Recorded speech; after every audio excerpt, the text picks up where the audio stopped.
ప్రభునందు ప్రియమైన దేవుని బిడ్లారా, ఈ ఉదయకాల సమయంలో దేవుని అనుదిన వాగ్దాన ఈ పరిచర్య ద్వారా మరి ఒకసారి మిమ్మల్ని కలుసుకోవడానికి దేవుడు నాకు అనుగ్రహించిన ఈ గొప్ప ఈ భాగ్యాన్ని బట్టి మొదటిగా దేవాది దేవునికి ఎంతగానో కృతజ్ఞతాస్తుతులు చెల్లించున్నాను. మరి ముఖ్యంగా ఈ అనుదిన ఈ వాగ్దాన ఈ పరిచర్యను వీక్షిస్తున్న ఆత్మీయులకు మీ అందరికీ ప్రభువైన యేసుక్రీస్తు నామములో శుభవందనాలు తెలియజేస్తున్నానండి. దేవునికి స్తోత్రం. హల్లెలూయా హల్లెలూయా. ప్రియమైన దేవుని బిడ్డలారా, ఈ ఉదయకాల సమయంలో దేవుడు మీకు ఇచ్చిన వాగ్దానము కీర్తనల గ్రంథము 91వ కీర్తన 15వ చరణమే అన్నది. ఆ వాగ్దాన చరణ భాగాన్ని మీ కొరకు నేను చదువుచున్నాను. ప్రార్థనా పూర్వకంగా ఆలకించవలసిందిగా ప్రభువైన యేసుక్రీస్తు నామములో అందరినీ కోరుచున్నానండి. మోషే పాడిన 91వ కీర్తన 15వ చరణంలో ఈ విధంగా రాయబడి ఉన్నది. అతడు నాకు మొరపెట్టగా నేను అతనికి ఉత్తరం ఇచ్చేదను, శ్రమలో నేను అతనికి తోడై ఉండదను, అతన్ని విడిపించి అతన్ని గొప్ప చేసేదను. దేవునికి స్తోత్రం. హల్లెలూయా హల్లెలూయా.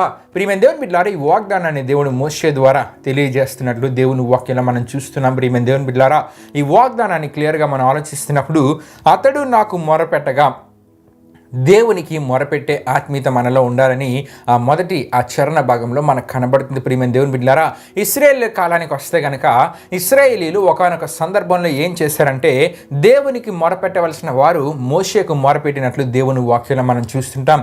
ఈ సందర్భం మనకి ప్రియమైన దేవుని బిడ్డలారా సంఖ్యాకాండము 11వ అధ్యాయం 2వ వచనంలో మనకు కనబడుతూ ఉంటుంది.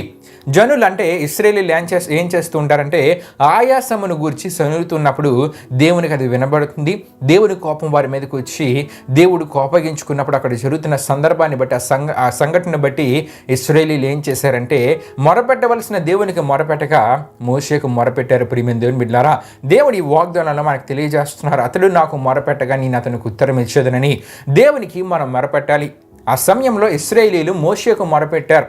ప్రియమైన దేవుని బిడ్డలారా, ఈ దినాన్ని సమాజంలో మనం చూస్తున్నప్పుడు చాలామంది ఏం చేస్తూ ఉంటారంటే దేవుణ్ణి అడగవలసిన వారు దేవుణ్ణి అడగక మనుషులను అడుగుతూ ఉంటారు, మనుషులకు సహాయాన్ని అడుగుతూ ఉంటారు. ప్రియమైన దేవుని బిడ్డలారా, ఏదైనా సమస్య వచ్చిందా దేవునికి ప్రార్థించవలసింది పోయి మనుషులను అడగడం ప్రారంభిస్తూ ఉంటారు. అయితే ఇక్కడ తెలుసుకోవాల్సిన విషయం ఏంటంటే మనుషులు మాట ఇస్తారు కానీ ఆ సమయం వచ్చేసరికి చేతులు ఎత్తేస్తారు. ప్రియమైన దేవుని బిడ్డలారా, నిజమే, సమాజంలో చాలామందిని మనం చూస్తుంటాం. మనుషులను నమ్ముకుంటూ మనుషులను ఆశ్రయిస్తూ ఉంటారు, మనుషులను సహాయం కొరకే అడుగుతూ ఉంటారు కానీ మనుషుల ద్వారా ఏ సహాయము వారు పొందుకోలేరు. అవతల వాళ్ళు కూడా ఎలా మాట్లాడుతూ ఉంటారంటే నీకేదైనా ఆపద వచ్చిందా, నీకేదైనా ఆపద సంభవించిందా, నీకేదైనా అవసరం ఉందా, ఏదైనా సమస్య వచ్చిందా నా దగ్గరికి రా అని హామీ ఇచ్చే మాటలు చాలామంది మాట్లాడుతూ ఉంటారు.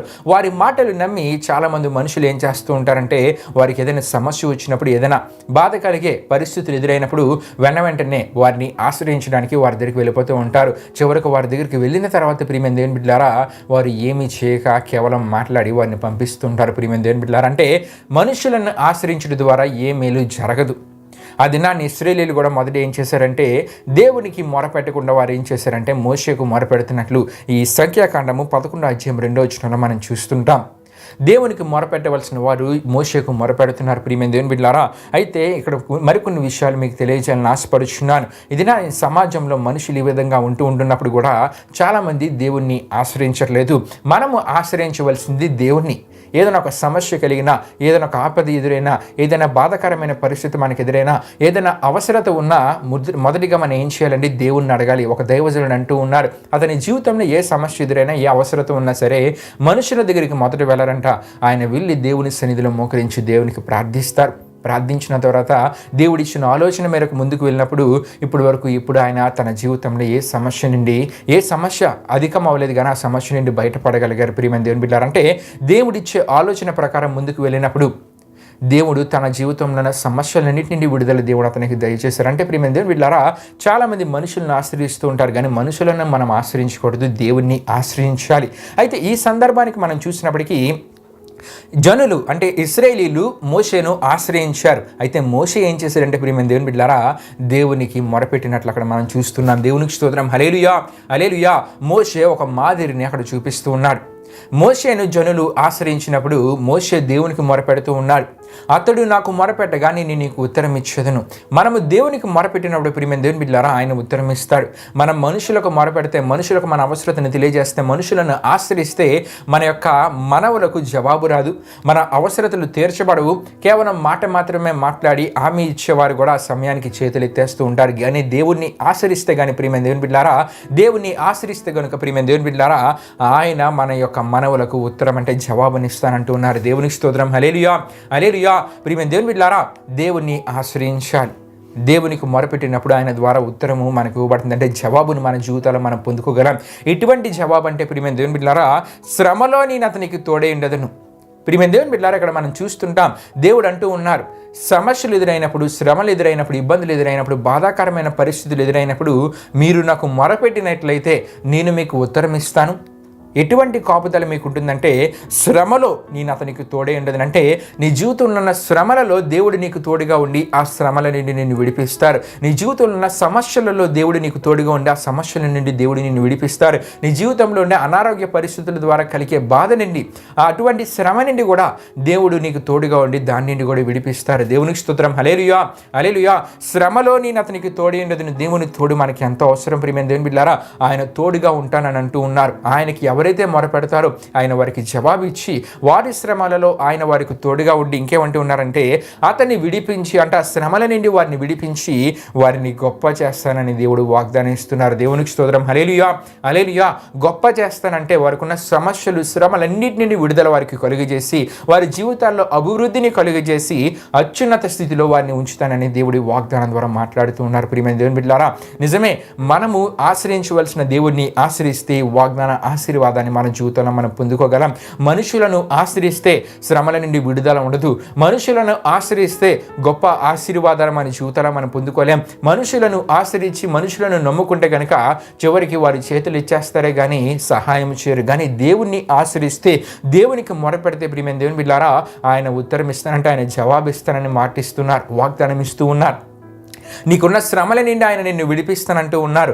శ్రమల నుండి విడిపించడమే కాకుండా ఆయన నిన్ను గొప్ప చేస్తానని దేవుడు మాట్లాడుతూ ఉన్నారు. ప్రియమైన దేవుని బిడ్డలారా నిజమే, బైబిల్ గ్రంథంలో ఎంతో మంది మనకు కనబడుతూ ఉంటారు. వారి జీవితాల్లో శ్రమలు లేవని కాదు, ప్రతికూల పరిస్థితులు లేవని కాదు, అటువంటి సందర్భాల్లో వారు మనుషులను ఆశ్రయించకుండా దేవుణ్ణి ఆశ్రయించినప్పుడు ప్రియమైన దేవుని బిడ్డలారా దేవుడు వారి శ్రమల నుండి, వారి శోధనల నుండి, వారికి ఎదురయ్యే ఇబ్బందులు, వారికి ఉన్న ప్రతికూల పరిస్థితి నుండి వారికి విడుదల కలుగజేసి వారిని విడిపించి వారిని గొప్ప చేసిన సందర్భాలు ఎన్నో దేవుడు వాక్యాలు మనకు కనబడుతూ ఉంటాయి. ఇవన్నీ మనకి ఆదర్శం ప్రియమైన దేవుని బిడ్డలారా. కాబట్టి వాగ్దానాన్ని నేను ముగిస్తూ ఉన్నాను. మొరపెట్టవలసిన దేవునికి మొరపెడదాం, దేవునికి మొరపెడదాం. మనుషులను ఆశ్రయించగా దేవుణ్ణి ఆశ్రయిద్దాం. ఆయన మనకు జవాబిస్తానంటూ ఉన్నారు. ఆయన మనకున్న శ్రమ నుండి విడిపిస్తానంటూ ఉన్నారు. మనల్ని విడిపించడమే కాకుండా గొప్ప చేస్తారని వాగ్దానం ద్వారా మాట్లాడుతున్నారు. కాబట్టి దేవునికి ప్రార్థించి, దేవునికి మొరపెట్టి ఈ వాగ్దాన ఆశీర్వాదాన్ని మన జీవితంలో మనం పొందుకుందాం. దేవుడి పరిశుద్ధ వాగ్దానాన్ని మన వినికిడిలో దీవించునుగాక. ఆమేన్. ప్రియమైన దేవుని బిడ్డలారా ఈ వాగ్దాన కార్యక్రమాన్ని ముగింపు మనం ముగించుకుందాం. అందరూ కళ్ళు మూసుకొని తల వంచుకుని ప్రార్థనలో నాతో పాటు ఏకీవించవలసిందిగా ప్రభువైన యేసుక్రీస్తు నామములో అందరినీ కోరుచున్నానండి. ప్రార్థన చేసుకుందాం. మహిమా స్వరూపైన మా ప్రభా జీవాధిపతి అయిన యేసయ్యా, నీ ఘనమైన నామానికే మహిమ, ఘనత, ప్రభావం చెల్లించున్నాం దేవా. ఇప్పుడు వరకు జరిగిన ఈ వాగ్దాన కార్యక్రమంలో మాతో పాటు తోడుగుని నడిపించిన దేవా మీకే వేలాది వందనములు, కృతజ్ఞతాస్తుతులు చెల్లించిన వేసా. మరి మొరపెట్టవలసిన నీకు మొరపెడితే శ్రమలలో నుండి మాకు విడుదల దొరుకుతుందని, అంతేకాకుండా గొప్ప చేస్తానని, అత్యున్నత స్థితిలో ఉంచుతానని వాగ్దానం ద్వారా మాట్లాడిన దేవా. ఈ వాగ్దానాన్ని విన్న ప్రతి ఒక్కరు మనుషులను ఆశ్రయించక నిజ దేవుడైన నిన్ను వారు ఆశ్రయించి వారి జీవితాలు ఈ వాగ్దాన ఆశీర్వాదాన్ని, అంటే వారి జీవితాలు ఎదురయ్యే శ్రమలు, శోధనలు, ప్రతికూల పరిస్థితి నుండి విడుదల నీ ద్వారా వారు పొందుకొని, అంతేకాకుండా ఒక అత్యున్నత స్థితిలో నీ ద్వారా ఆశీర్వదించబడే ఈ వాగ్దాన ఆశీర్వాదాన్ని వారి జీవితాలలో పొందుకోగలిగారు. మీరు కార్యం జరిగించండి. ఇది నాని వారు చేస్తున్న ప్రయాణాలలో, పనులన్నింటిలో తోడుగుండి ముందుకు నడిపించమని మీకే వేలాది వందనములు, కృతజ్ఞతాస్తుతులు చెల్లిస్తూ యేసు పరిశుద్ధ నామములో అడిగి వేడుకొనిచున్నాం తండ్రి. ఆమేన్. యేసు రక్తమే జయం, ప్రవేశ రక్తమే జయం, ప్రవేశ రక్తం సంపూర్ణమైన విజయం, అపవాది క్రియలకు అనంత నాశనం కలుగునుగాక. ఆమేన్.